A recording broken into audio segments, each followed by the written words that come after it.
And I've been asked to speak with you today from our friends at SalesEye about some key industry challenges and how we at Amerheart have tried to use our data and business intelligence software to address them. So we'll just start off here with challenge number one, and this really should come to no surprise as anyone, for anyone on this call, especially in this industry, and that challenge is competition. So, I think although competition isn't any surprise, I think we can all agree that the intensity of competition has steadily increased over time for a number of reasons, and many of those reasons, as you can see, are listed here. And before I move on quickly, I just want to let you know that I'm not a huge fan of people who get on these presentations and read through every bullet point, so I'm not going to put you through that torture.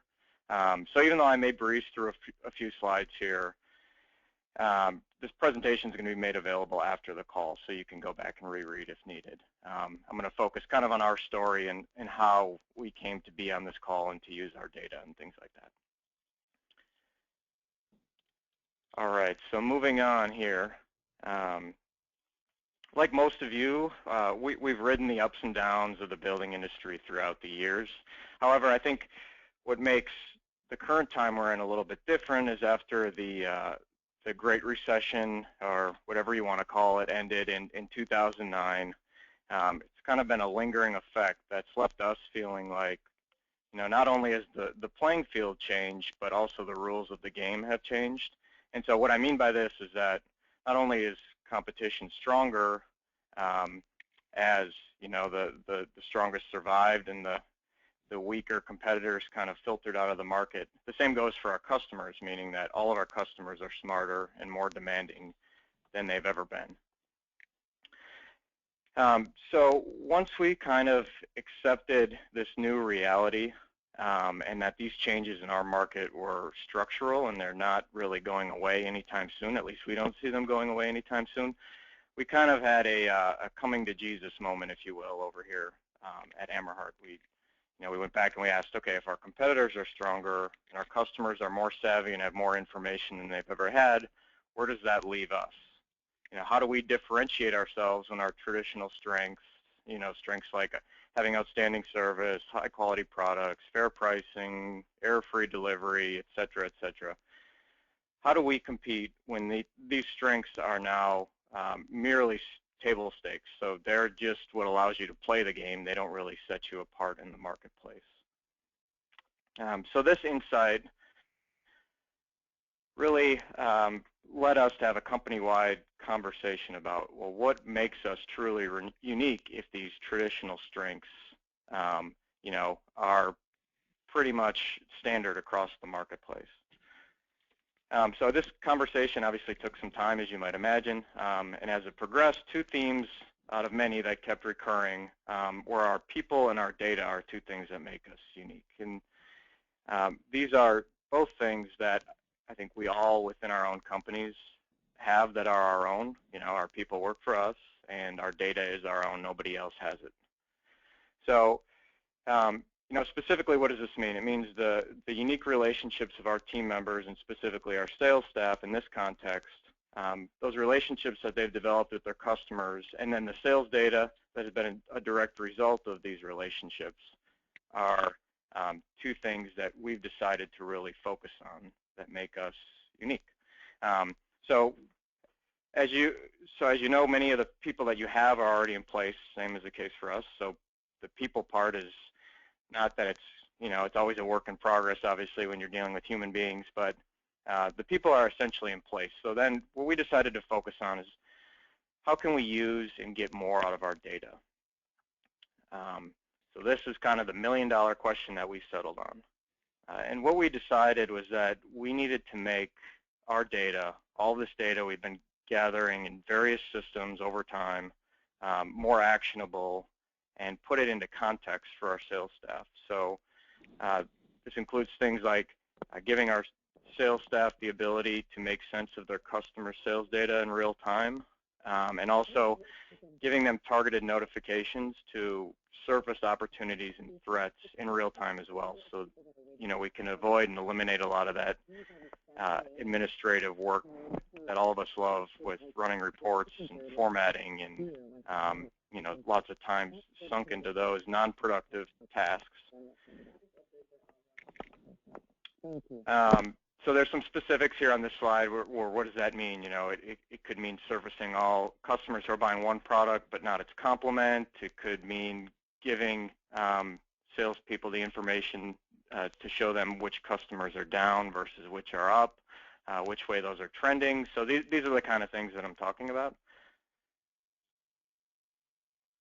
So I'll go through just a couple of screenshots here that some ways that I think you can help surface this data in a way that makes sense. So as you probably guessed, SalesEye is the business intelligence tool that we use at Amerheart currently. And so these screenshots you see are all going to be from SalesEye. But kind of the topics here are more agnostic, so they relate to business intelligence software in general, not just to SalesEye's piece of software. So whatever direction you decide to go, I think some of the things that we've learned will apply. So here's a report, for example, that this can be generated in 10 seconds. It's called a sales versus gaps report, and what it does is it displays customer and product data over time and allows our reps to quickly identify opportunities and also, more importantly, gaps in sales history. So helps them make sense of where customers are trending and also on the products they're buying, which way they're trending on their purchasing activities. So quickly making sense of data that used to be complex to pull into format, and like I mentioned before, all those fun time sinks. So I think another important thing to think about as you either evaluate or take on a business intelligence software is making insights obvious. So for example, here's a report that shows spending over 2 time periods, comparing those. And things like the red and the green arrow on here, it kind of makes it pretty obvious what's going on, which helps our staff be more productive. So it's little things like this, how quickly can they make sense of the data that's being shown? How quickly can they run a report to see the data? Those are some of the things that we focused on, and we've found that we've had pretty good success with adoption because we focused on the simple things like this. And lastly, under the competition challenge here, one thing I mentioned was being able to, let's see if I can go to the next slide here. Being able to deliver, in addition to helping our staff, run their own reports, being able to give them targeted notifications. And that's one thing that we really like about SalesEye software in particular is we can, as a marketing team, we can develop what are called campaigns, which basically create canned reports that give our sales staff targeted customer lists based on various criteria. So, for example, show me all of our customers that have, bought over $1,000 worth of lumber in the last 3 months, but haven't bought fasteners over that same time period, for example. That could be one way of thinking about it. And you can do this. The possibilities here are infinite. So being able to create targeted notifications that help our sales staff focus on what we want to accomplish is something that we've found extremely helpful. So moving on to the next challenge here. So in addition to increased competition, a big challenge across the supply chain that we've seen and experienced is maintaining and managing growth. So this kind of seems like on its face it's a good problem to have. If you have to maintain and manage growth, at least there's growth. But growth also introduces wildcards that can kind of put a strain on our sales staff's time and also make it easy to get distracted. There's lots of new customers to chase around, and it makes it easy to take your eye off the ball. So at Amerheart, the biggest challenge for us as it relates to us specifically is maintaining high customer service levels while dealing with both increased demand and then also increased complexity. So, maybe in the past, increased demand may have been selling, more truckloads of wood to stocking dealers, for example. But Now we are kind of seeing, and I'm assuming our experience isn't that far off from everybody else's, everything's just in time, everything's highly specified. We're stocking more colors and product variations than we ever wanted to. But that's just the nature of the game at this moment in time. So like I said, that's where the increased complexity comes in. So when you add these two things together with the fact that the pace of change is accelerating, getting quicker and quicker over time, it makes it really hard to you can't just hire people and throw bodies at the problem. We can't bring on salespeople and expect them to know and understand everything that's going on that a seasoned professional might have, because we're not selling truckloads of wood anymore. So what we really needed, that we decided we needed to help us maintain and manage this period of growth we're starting to go through after the recession, is some software to help our salespeople be more productive with their time, and allowing them to leverage their customers' information to have more informed conversations. So as the time strain increases, we decided we need to give them tools to help them manage their time and focus their energies. So I'm going to slide right through here to, this is a good example of how a tool like SalesEye, business intelligence software, can help. Oops, I'm sorry. Go back here. So here's a tool that can kind of show you how business intelligence software can help increase productivity. So this is a report that can be pulled up and generated for a given account within 5 minutes. That really gives a lot of meat, a lot of actionable insights to our sales staff, so they can, instead of trying to find somebody in IT to run a report for them with all of this product detail and all of this purchase history over time, or trying to have to pull off the road to find a reliable Wi-Fi connection and then log into the ERP system and get an Excel file pulled out and then trying to make sense of that. Our sales staff can now take they all have iPads, they can be in a customer's parking lot, they can run a business review like you see on the screen right here, and in 5 minutes they can have a professional looking report that helps them have an informed conversation with their customers about opportunities, threats, all those things I've already mentioned. So this is a huge time saver, and our staff really likes how they don't have to do all that formatting work behind the scenes as well. All right, so we'll move on to challenge number 3 here. So similar to addressing the growth challenge that we just talked about, we use business intelligence software to allow our sales staff to focus on selling by eliminating a lot of that back office work and empowering them to have conversations based on facts instead of gut feeling. And this one's particularly near and dear to me because with a seasoned sales staff, you can imagine there's lots of gut feelings that are kind of based on little nuggets of information that have been accumulated over 20 plus years of experience. So not to say that all the gut feelings are wrong, just to say there needs to be a balance between the gut feelings and the hard facts. So what I mean by eliminating back office work and empowering our sales staff is we've been able to free up a lot of time from our staff having to pull information out of the ERP system, all those things I mentioned, trying to work with Excel, trying to work with various tools and various sources of information. But we've also actually unexpectedly seen time freed up in other areas. So, for example, our IT staff no longer, or I shouldn't say they're no longer stuck doing it, but the demand for report running has been reduced significantly, that now they can actually focus on the things they're trying to accomplish instead of trying to answer every request for a report across the company.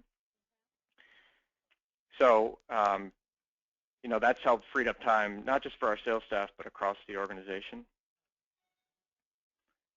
And then also, in addition to saving time on report running and everything that entails, Making our sales data more available and transparent through a tool, a business intelligence tool like SalesEye or like many of the others out there, has also empowered our sales managers to coach where the data dictates. So not only our sales staff not working off gut feeling alone, but it also applies to our managers as well. So they're able to go in, look at the data, see where there's where coaching is needed, hold staff accountable to sales goals when the focus is a little off, or whatever the corrective action might be. The point is that having that increased transparency into the data has allowed them to do those things and taken a lot of the manual processes behind doing that in the past off the table. So we've seen efficiency increase across the company because we've implemented a business intelligence tool. So I'm going to kind of breeze through a few of these reports. These are just, again, ways that we've been able to increase efficiency, generating custom reports on the fly, surfacing data here so that managers can look at rep performance, stack rank them if they want, look at it across product groups, get down to whatever level that they feel is needed, and then to sort of target their coaching based on that data. So lastly, jump into challenge number 4, and this is, we call it technology, but really it's the adoption of new technology. This is kind of the 800-pound gorilla. How do we get buy-in when there's so many different new technologies out there, and there's only more coming into the market every day? So how do you get buy-in when you decide to implement one of these things? So this is something we definitely face on a daily basis, and personally I've learned that it's a never-ending process. You don't just one day all of a sudden be like, oh, we have full adoption, time to move on to something else. It's a constant struggle to make sure I'm proactive about teaching our staff and answering their questions and things like that. So and this is particularly challenging in our industry when you have a lot of veteran sales people who have ingrained sales processes that they've kind of honed over many, many years. So the resistance to change can be even magnified more by that fact. So we could have a whole webinar dedicated to what adoption strategies have worked and which ones haven't worked. But instead of focusing on those that haven't worked, I'd just like to talk about 3 really quickly that we found have worked particularly well for us. So the first is finding and building up advocates within the sales organization. For me, these people are pretty easy to identify because they ask smart questions. They've taken the time to make mistakes on their own and be curious about things. So what I found is that once you kind of teach the blocking and tackling of any piece of software, especially a business intelligence tool, the high-level things, it's the 80-20 rule. You can accomplish 80% of what you want to with 20% of the software, but to really kind of channel the curiosity of our early adopters and the staff who are, really going to be the advocates for the software, I find that channeling them into some of the more advanced features kind of gets them talking to other people about how they use the software more generally.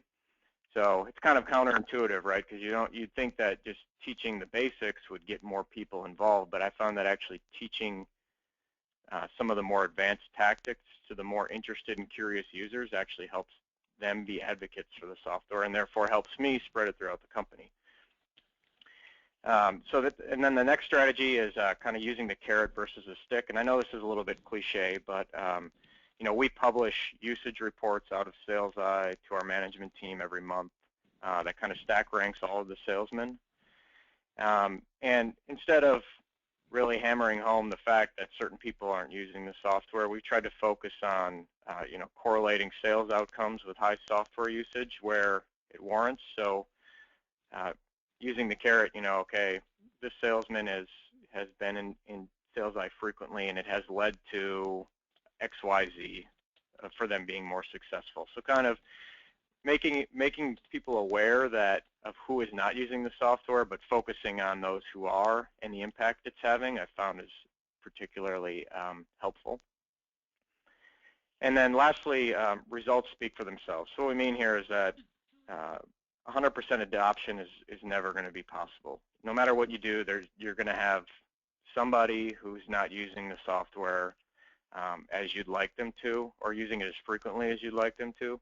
So for me at least, once I realized that, it became a lot easier to focus on those who want to learn and making sure that I help them achieve their sales goals through the software. So, once you help those people make money, word kind of spreads organically. It's pretty simple math. So help them make money, they'll tell other people. And lastly, before we head to Q&A, just a couple final thoughts on adoption. It's really easy to get distracted, as I mentioned a little bit earlier, by the quote-unquote shiny object when it comes to technology. I don't know, I'm sure most of you are like me. You probably get 10 phone calls a day from someone trying to sell you some new piece of software.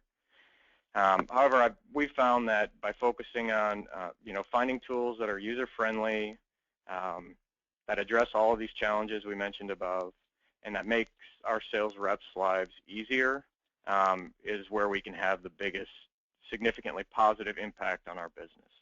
So a couple simple rules to live by, almost having a technology doctrine that you can always point back to, kind of helps guide us as we make these decisions about which kind of technology we're going to take on and which we're going to pass on.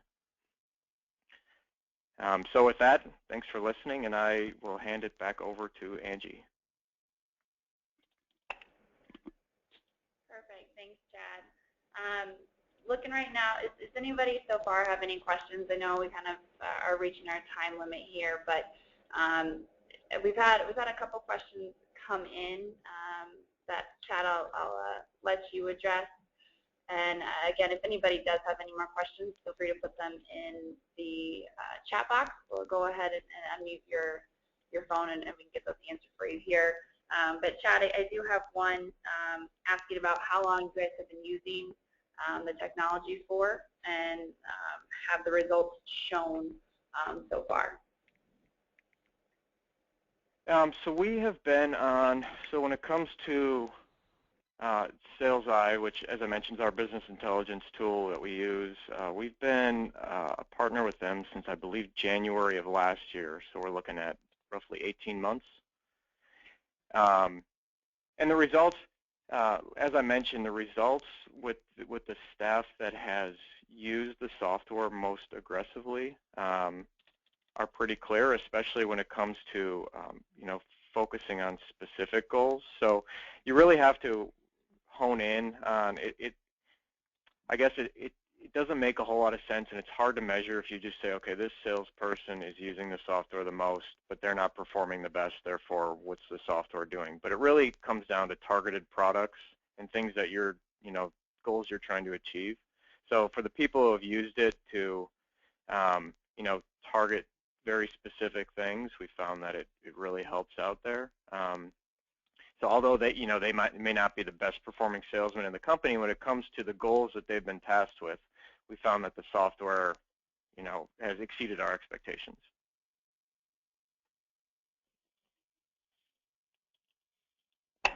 Okay, and one other question I have here. Are your reps using this out in the field, or are they using it mostly inside of your stores and in your business? Yeah, that's a good question. So we the highest usage is from our outside sales staff, and mostly using it on an iPad. The software, the beauty of a software like Sales Eye, or like I said, there's many others out there, is that it works on any platform. So there's an app for your phone, there's an app for an iPad, there's a browser-based version for a computer. But we found that out in the field, it really is where it's the most helpful. We're trying to figure out ways to get some of the inside staff more involved.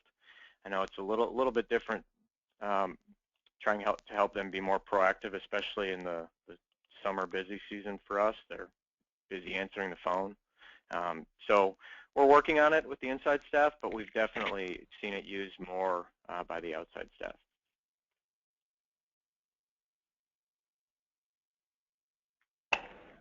Okay, perfect. Well, I'm not getting any other questions here.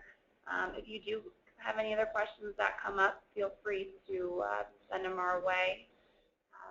I again really appreciate everyone taking the time here today to meet with us on the webinar, and again want to thank all of our partners, NALA, NBMVA, NASDG, as well as we had the National Paper Trade Association. I think a few of you joined as well. But do want to thank you all for joining. If you do have any questions or anything that comes to mind afterwards, feel free to give me a call. My information is down there at the bottom. We're more than happy to walk you through a webinar, quick demonstration of our tool as well to kind of show you how Amerheart was able to do what they have done. So feel free to follow up that way. Chad, again, thank you for your time. Appreciate you hosting with us here today. Again, if anybody has questions, feel free to reach back out. Otherwise, thank you for your time.